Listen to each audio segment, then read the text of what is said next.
Dünyanın bütün kışını ko'nglinda izlab yasab. Deb aytasım keladi.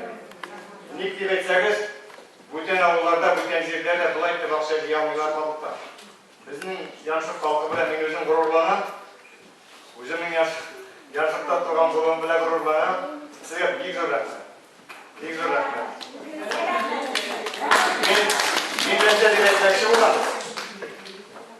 Sizning ishonib topshirgan aqshalaringiz men endi bunday sifrlar keltirmayman. Boya ketgan, ishlagan bir tiyin aqshada yuvalmay, bütün aqsha o'zini o'rniga kirib boradi. Yanchukning sayti bor ekan. Yanchukning saytida bütün ishlarni boya ketgan, boya kimdan kelgan bütün informatsiya bor.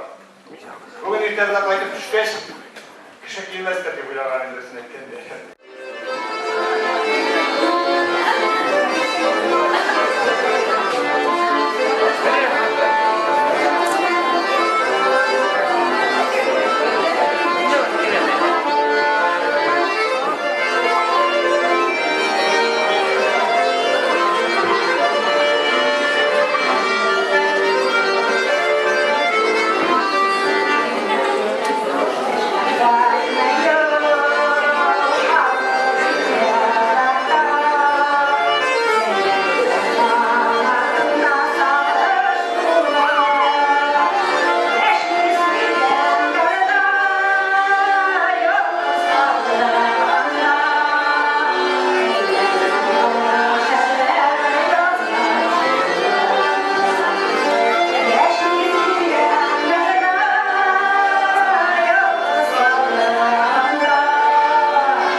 Роси заманила ты меня и проложила у костра в море в темном уголке.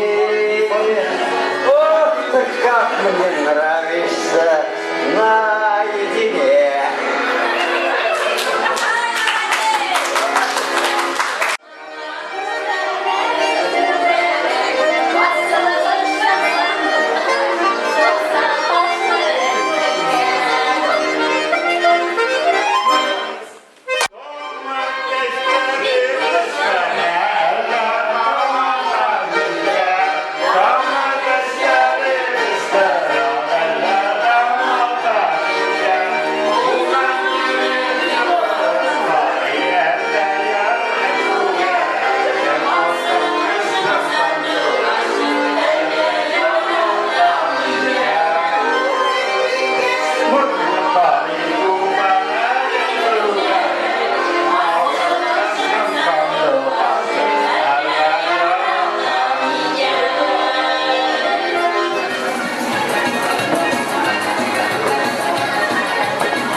yazırmışımnen, aldağı yazmışımnen.